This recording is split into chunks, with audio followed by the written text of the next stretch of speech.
Hey there, I'm Lee Ullman here with some big news from the National Young Farmers Coalition.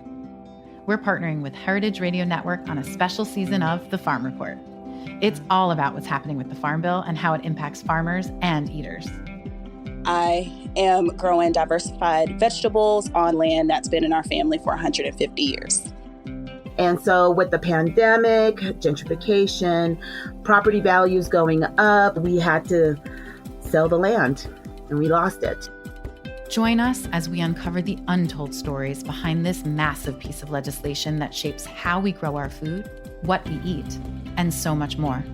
The problems we have had, those are things that come from earlier Farm Bill and USDA policy, right? Like Earl Butts, get big or get out. You know, it's my responsibility to know not only what I'm eating, but then like how that all came to be.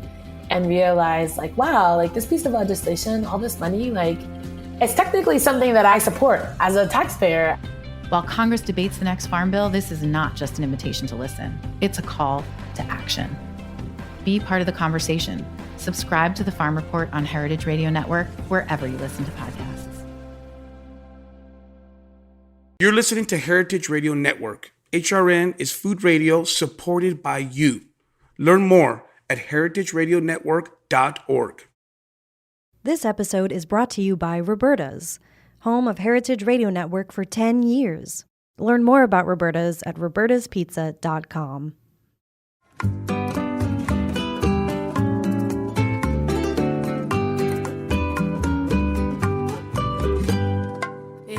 Welcome to another beautiful episode of Cooking in Mexican from A to Z on Heritage Radio Network. I'm one of your hosts, Aaron Sanchez, alongside my beautiful mother, Zarela Martinez. Of course. And our mission is to always enlighten people about the beautiful world of Mexican ingredients, their applications, and then, of course, we bring in these wonderful experts and real trailblazers in this beautiful world of Mexican cuisine and ingredients and culturally significant movements that everyone is sort of involved with. And today we have a repeat guest. Mom, are you excited about this or what? I sure am. Of course, we're talking about Fany Gerson. She is just someone that we like, you know, when you meet people and you just want to rub them because they're going to make you smarter and make you cooler. Like, she is the genie like that. Chef Annie. I like to pinch her cheeks. Yeah, pinch her. There you go. Well, we need to have some of that osmosis, some of that energy, and some of that brilliance that she has permeating through her whole being. And obviously, we're talking about Fany Gerson, who's, you know, brought up in the Polanco section of Mexico City. Of course, she's, you know, from Jewish background, and, you know, kind of took her whole path and her trajectory to New York City, where she's been kicking ass for many, many years, obviously in Brooklyn. And she has her little mini chain of doughnuts. And then, of course, she launched La New Yorkina, a business specializing in all natural handmade paletas, which is really beautiful. And not just with Mexican fruit, but also with cream, popsicles, ice creams, and pastries. So she's continuing this mission. And I think what we're going to be focusing very heavily today is talking about the beauty about Mexican ice creams and how they're done, and what really differentiates that sort of experience. So with that, bienvenido. Gracias. Thank you so much for the kind intro. I do have to mention that I'm no longer at Dough, even though I started. And I think last time I was with you, I was in the process of opening my new concept, Fan Doughnuts. So... yeah, so please, while we're on that topic, let's talk about that. So I opened in the middle of the pandemic, which was crazy, in the original location of where I had, Dough.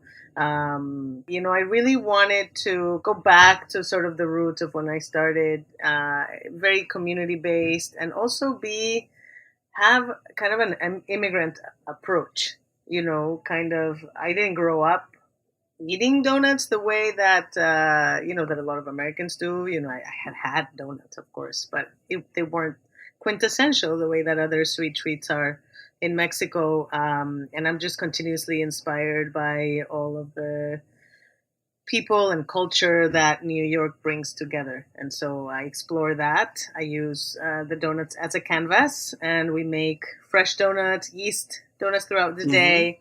I've been actually playing around with beignets, which I know are big in in New Orleans. But I have no point of reference. You know what I mean? Like I've had them, but which is good because it's not like I'm trying to recreate something. It's kind of like take this essence and then make it my own. But I'm so excited to talk about one of my favorite subjects, which is ice cream.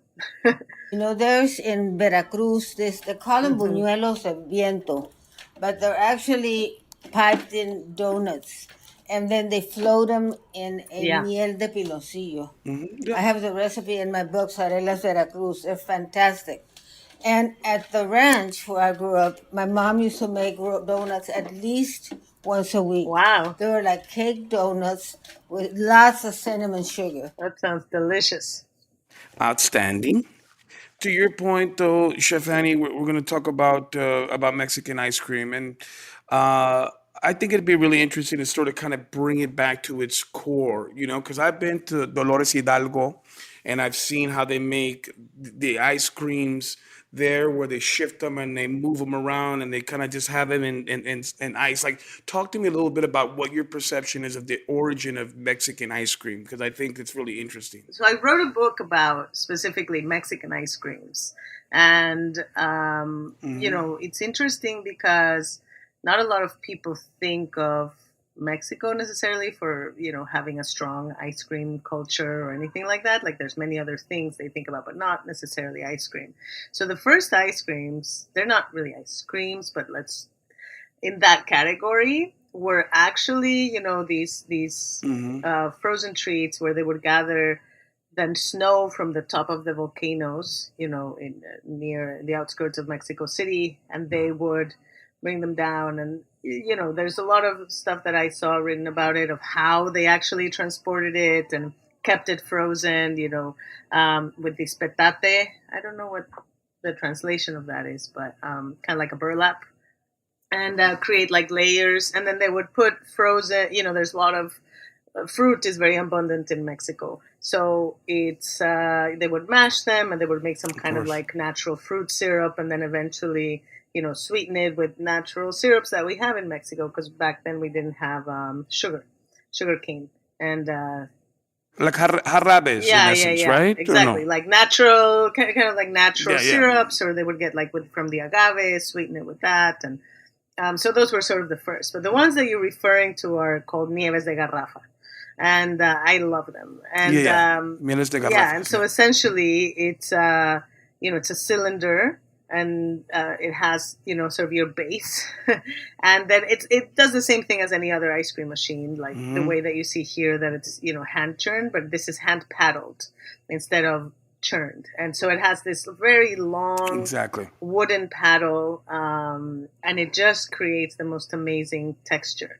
Is that like the butter maker? It's similar to a butter maker, like the churn, but not the one in Mexico. The one in Mexico just has this really, really long paddle that looks almost like a cricket paddle. But I think it's important to mention, though, Fanny, Chef, that it's not, the eggs are not tempered. You're not making like the traditional ice cream base. Right. Correct, right? Correct. So that's a very important point. So if you go to an ice cream shop in Mexico, you are going to see the majority, at the very least half, but in most cases, the majority are sorbet. So they're water-based, and they're fruit-based, which is a flip if you think about most ice cream, places in the world, that have like a strong sort of ice cream culture, whether it's gelato in Italy, or helados in Argentina, or in the US, where they have some, sorbet options, but it's not the main focus. And in Mexico, it is the main focus. And then the creamy ones, there's no cream. They're made with milk for the most part, like these particular ones. And and they come in so many incredible flavors. And then the texture is creamy, but it's not rich. And so that's also very special. When you're thinking about what are some of the capitals of ice cream making in Mexico, or the different variations, what would you say? Like, where did you go travel for some inspiration in the earlier parts of your career? I went all around Mexico, and the place that you were mentioning, Dolores Hidalgo, is incredible. They have like a main square And there's just vendor after vendor, Yeah. one right next to the other. Yep. And there's one particular store that I am blanking the name of it, but I will share with you after. So if you have a link on it, if you want to link it. But because they specialize in of course. flavors made with different cacti, so different kinds of cactus fruits. From that are only regional. Yep. And I can tell you, in that particular place, I went to see them how they make one, and I had probably the best ice cream. Well, it was a sorbet that I've had in my life, and it was this little fruit they call borrachita because it's small. It looks kind of like it's at the center of the gaznate. Which is a cactus, and it has this fruit that looks like a white strawberry, but they call it borrachita, which means like little drunk, girl, because it starts to ferment really fast. And it was just incredible. Wow. Then there's also a yearly ice cream festival in Xochimilco, which is in the outskirts of Mexico City. And there they have a lot of very fun flavors like Viagra, snake, or mole, and stuff like that. And so, the same technique is applied everywhere. Oh, also in Pátzcuaro, there's one very famous one that's called nieve de pasta, which is in Michoacán, famous by in this Pátzcuaro, one no? family. Yeah. Yes. It's so good. Then they also have chongos zamoranos in Zamora, which is like a sweetened milk curd. And the flavors that you find in Mexico are also very different than I've seen, like queso fresco, avocado, fresh corn. The corn in Mexico is not sweet like it is here. So just everywhere.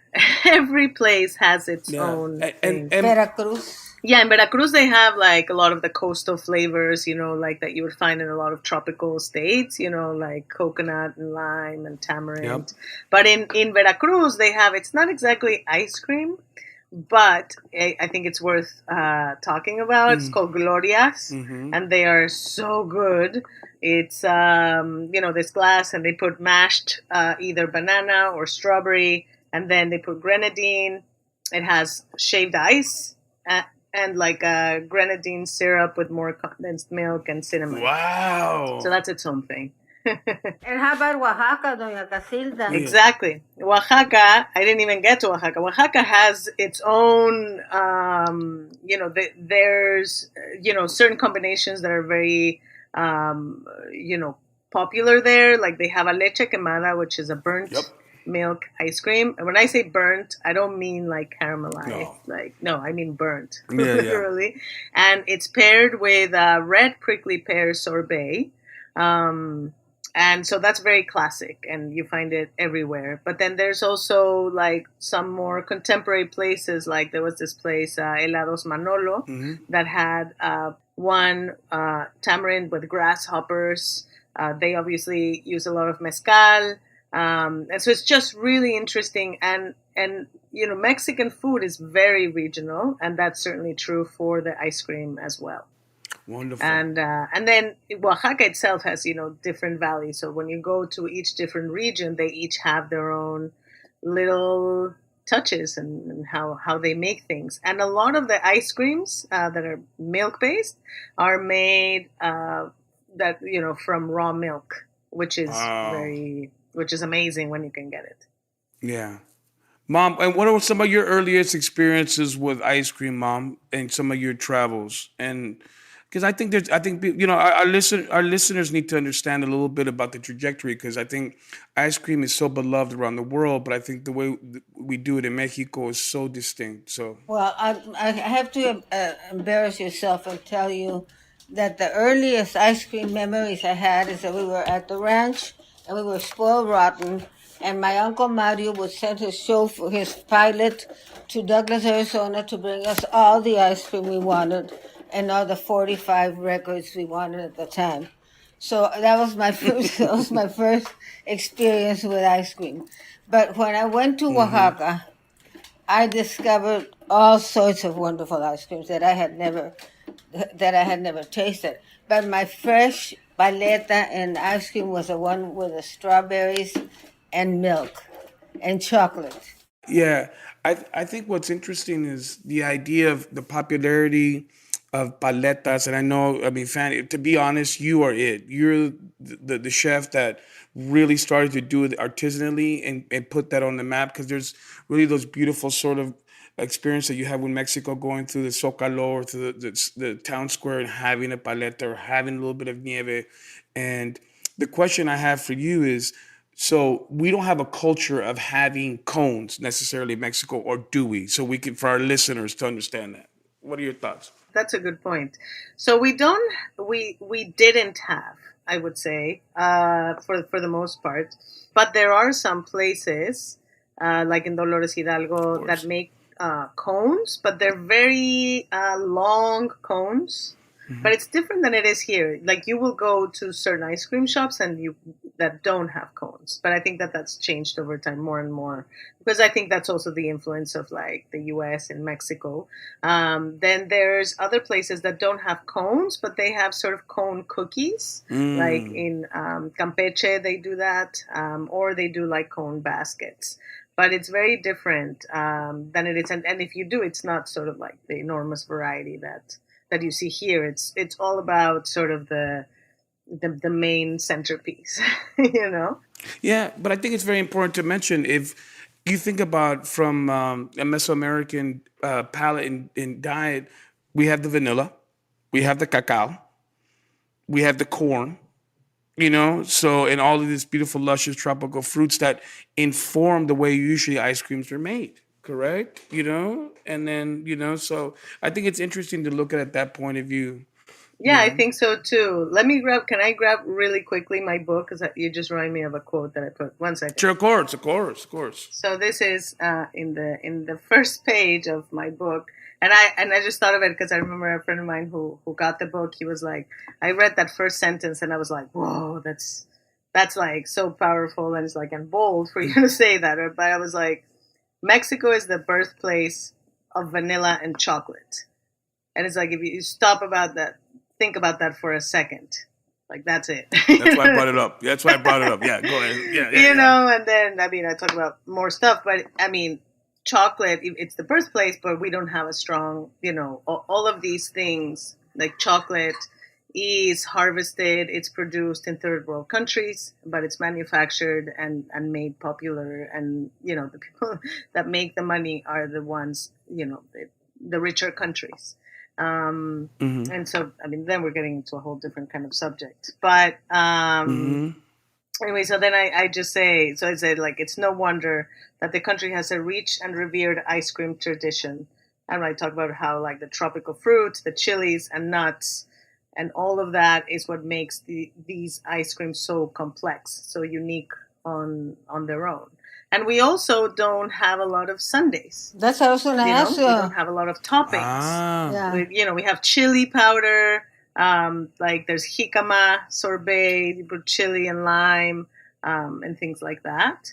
But for the most part, and again, some modern places do, but traditionally, or the most, you know, tradition is a word that gets sort of thrown around a lot. So I don't know if it's the one, but the most popular ones, the most common ones don't have that. Yeah. And I think what separates Mexican ice creams and sorbets and handcrafted artisanal frozen confections, whatever term we want to use, but is the flavor combinations. I mean, we're crossing over with savory ingredients that make total sense. Corn, avocado, all of these things that are used in a sort of savory capacity are so applicable when it comes to ice creams, you know, and chile and all that good stuff. So, you know. Yeah, 100%. And they're not savory, and they're not gimmicky. You know, they're just fantastic. And why don't they use like caramelized pecans or nuts, you know, garampiñados as toppings? That's just not a thing. It's not really a thing, like using caramelized. I mean, I think, like I said, some of the more modern places use it. But even things like puffed amaranth that we've used, in Mexico for a long time, you'll find it in some places. But for the most part, like, it's still like you go to a stand and it's all about, it's just the ice cream or sorbet in a cup. But also, one thing that is important to mention, wherever you go in the country, it's called something different. So in some places, like in Mexico City where I grew up, nieve applies to sorbet, like water-based. There's no dairy. Helado. And and helado was ice cream. But then there's other parts where nieve is the word used. They don't use the word helado. It's just nieve de agua, nieve de leche, or nieve de crema. So, I have like a whole part of my book that I talk about that, because it's sort of like, okay, what do you refer to depending on where you are from Mexico, and there's no right or wrong. That's just how it is in different parts of the country, to make it a bit more confusing. But for me, growing up in Mexico City, that's the distinction, So there are no sundaes anywhere, but do they have anything like ice cream bars? Well, like ice cream bars, you said? Or sandwiches? Not. I mean, in more contemporary places, you start to see them more and more. That's more like the American influence. And then the closest thing to an ice cream bar are the creamy paletas, but they don't have air as part of them, like they do. Like if you buy like an ice cream bar in the States, it's very airy, very creamy, and so it just has a bit of a different texture. But they're all from the same family. And can people make ice cream at home? Oh, 100%. 100% you can make ice cream at home. I mean, there are many.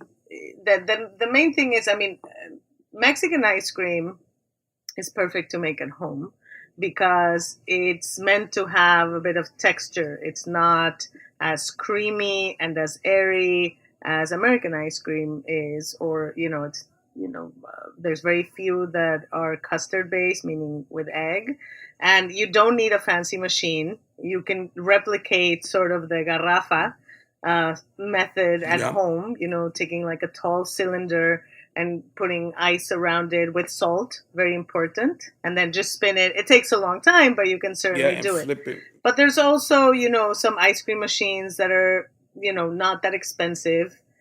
So you don't need to spend a lot of money to make great ice cream at home. But there's nothing like a freshly made ice cream. And I think we should bring up the whole idea of raspadas as well while we're just on this topic, because I think it's important to talk a little bit about, when I think ice cream, I think about the French technique of tempering eggs, creme anglaise, whatever you want to call it, and then that becomes the base for your ice cream. If you get an ice cream machine, a good one, you can whip an ice cream, right, Fanny, in 7 to 11 minutes. It's not that a big deal. It's not a big deal, to make it. So I just think, for everyone that's listening that feels it's something that's daunting or difficult to achieve, it's not, obviously. It's pretty straightforward, and, and the flavor combinations are endless. Well, bringing up your raspado thing, one of the dreams I have always had since I was a young girl was to have a crushed ice machine at the house.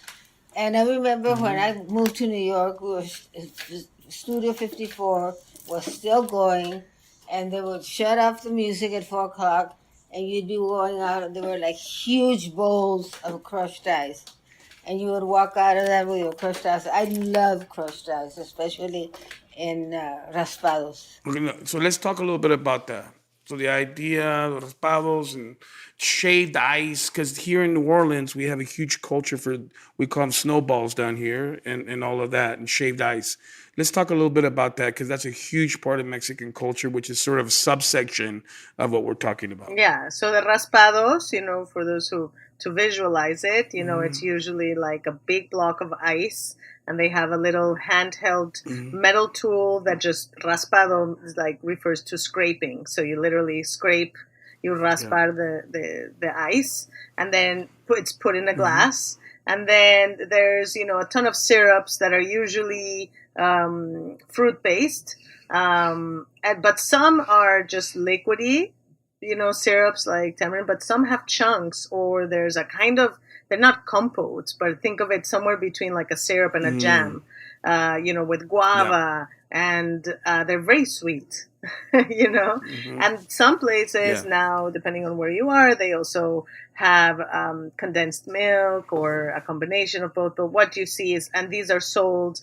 not so much in shops, but they're sold much more commonly in little carretas, like little, sort of carts. Yeah, on the street. Yeah. And, it's you see them. It has a perception of being more affordable, too. Exactly. You know what I mean? It's like everyone can, have a raspado. Everyone can have a raspado. And also, in that sense, a lot of people can make a living doing that. And all of the syrups that they make, they can last a long time. They're high in sugar, and they're just beautiful and delicious. And I just remembered, this is not that, but when we were talking about the different kinds of sort of ice cream things in Yucatan, there's this thing called champola, which is essentially milk float, and that's right. And so but a lot of the flavors they make it in Mérida,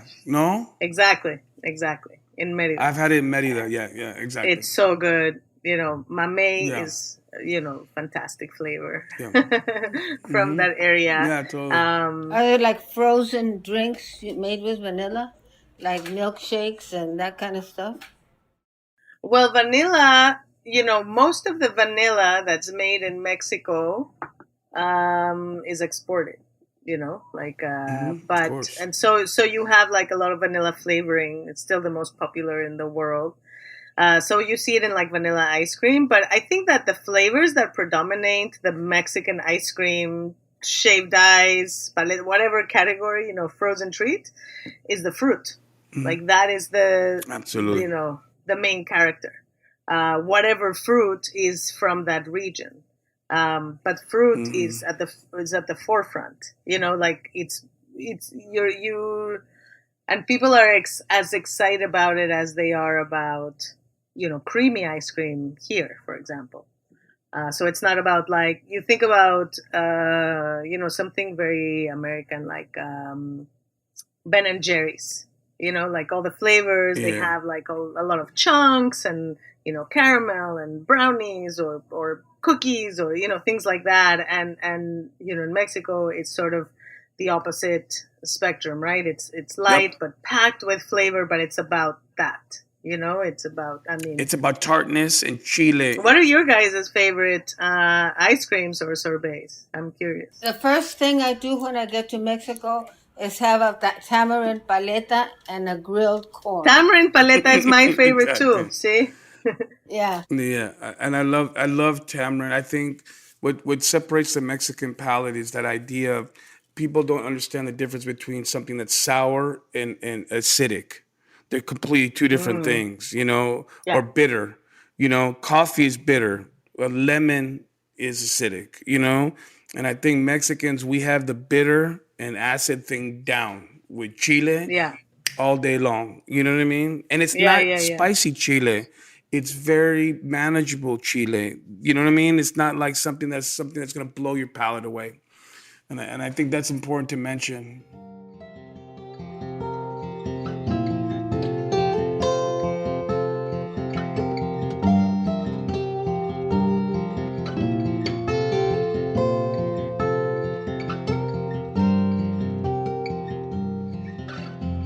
This episode is brought to you by Roberta's, home of Heritage Radio Network for 10 years.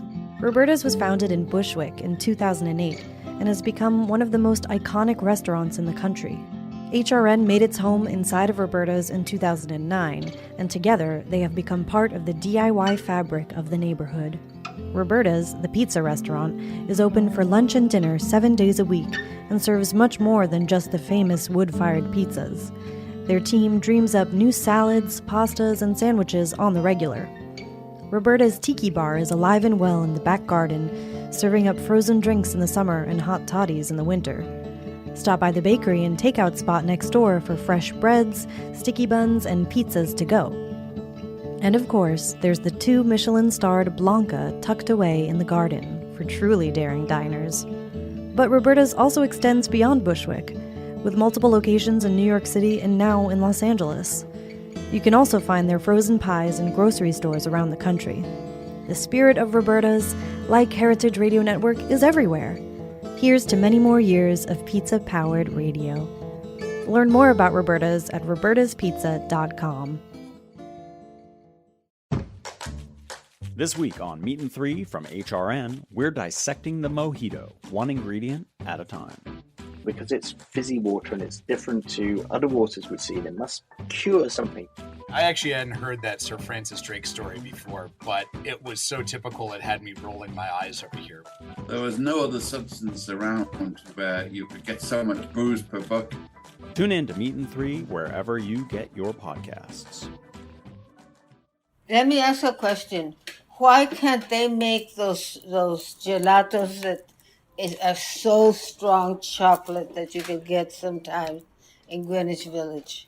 You know, they're like black chocolate, just fantastic. I mean, Mom, it's not. Come on, that's a question. I mean, it's not that they can't. I mean, there's in a lot of cities, big cities, they're making a lot of gelatos. Actually, they're going they're going more the European style and exploring those flavors. And it's but Mexican chocolate, you can't get that from Mexican chocolate, because it's just very different. Because it's not conched.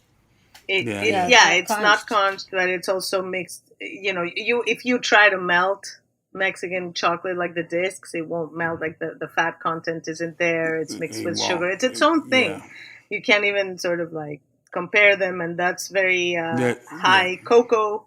So you can make it. It's just. I think it's better though. I think we have our own thing. Our own thing. And there's room for everyone. There's no. Yeah, but we can't chase the European style. We can't chase the European style when you have a cacao that doesn't react to it like that. You know what I mean? But what do I do if I feel like one? Well, you have to go get it, Mom. You have to go get it. We'll send it to you, Mom. Okay. What's your favorite ice cream, Aaron? Oh man, I have so many. I mean, for me, I love. And by the way, I've been to Dolores Hidalgo. I've been to the Zócalo. I saw where they did the grito.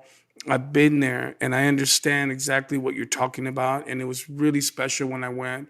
And they had so many crazy flavors that were not even cool. They did something with like seafood, and I was like, "Come on!" Oh yeah, I tried that. I tried a shrimp cocktail one. I was like, I was like, "You guys got to get it together here." But at the end of the day, I love my go-to is my mamey zapote. I love that little sort of jammy, overripe fruit in an ice cream. The mamey zapote is, something so unique and different. So for me, that would be definitely like my top one if I had to choose. Just like those extracted flavors, something that's a power punch in your palate, Yeah.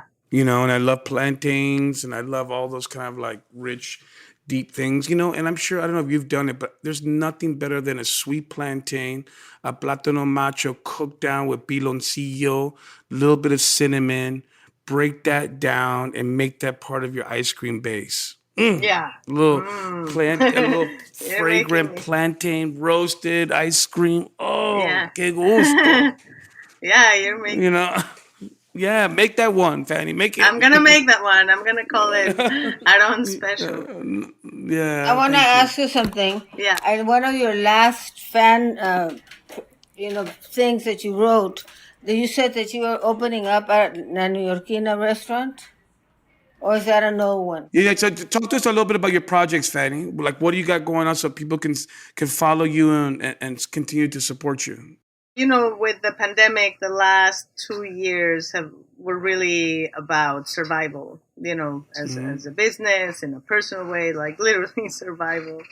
And now, so through the pandemic, we had to, like many people in the industry, reinvent ourselves. And we ended up having to close our brick and mortar, unfortunately, just due to the pandemic.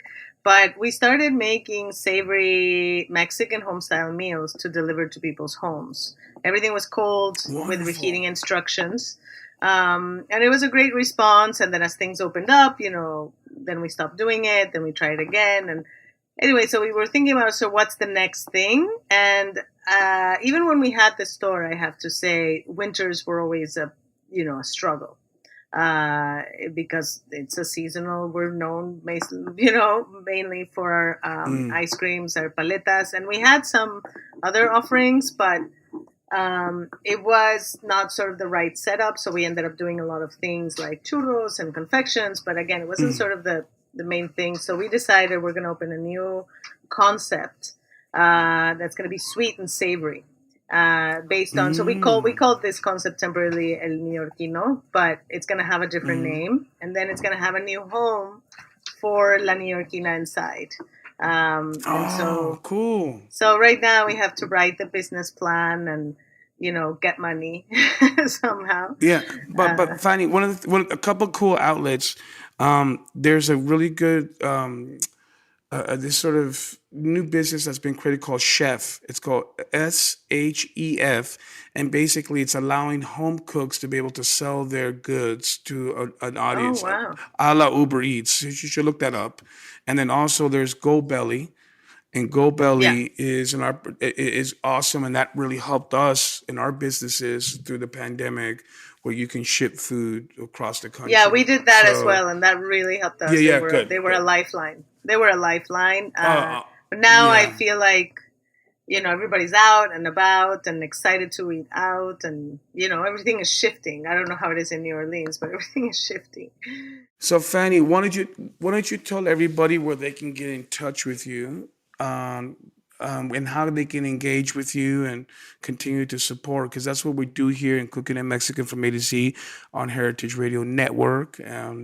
And we're really excited, to have you back. We were so impressed with all your infinite knowledge and all the things that you were doing, and have done. And I think it's such a beautiful niche that you've carved out for yourself. And my mom and I are just super impressed. So how can people get in touch with you? Thank you. Well, I think if you come to New York, come visit, the donut shop, Fan Donuts.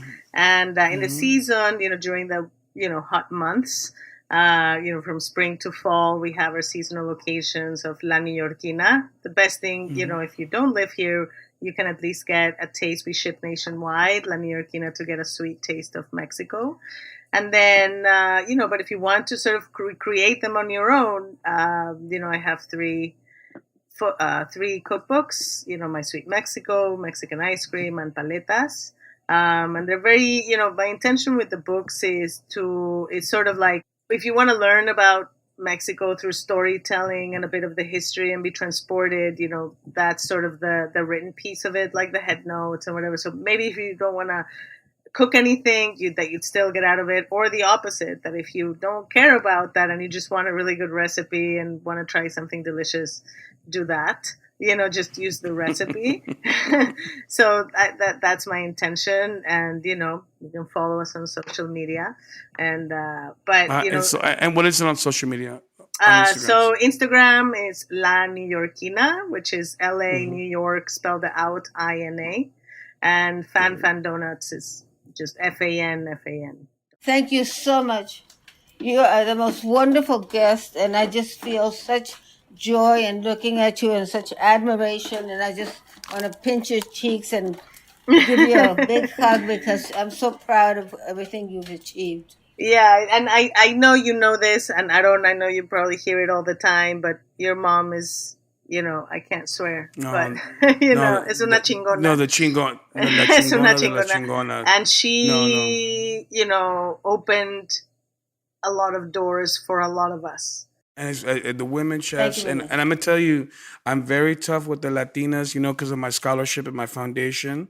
I'm very tough on the women that I put through school because of my mom and because of people like you, Fany, who are continuing to push it.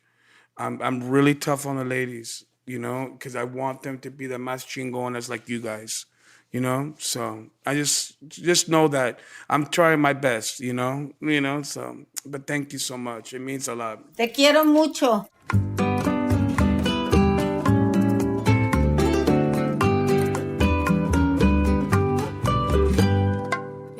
Cooking in Mexican from A to Z is powered by Simple Cast. Thanks for listening to Heritage Radio Network, food radio supported by you. For our freshest content, subscribe to our newsletter. Enter your email at the bottom of our website, heritageradionetwork.org. Connect with us on Instagram and Twitter at heritage_radio. You can also find us at facebook.com/Heritage Radio Network. Heritage Radio Network is a nonprofit organization driving conversations to make the world a better, fairer, and more delicious place. And we couldn't do it without your support from listeners like you. Want to be part of the food world's most innovative community? Subscribe to the shows you like. Tell your friends, and please join the HRN family by becoming a member. Just click on the heart at the top right of our homepage. Thanks for listening. Al cavar una más en mis entrañas.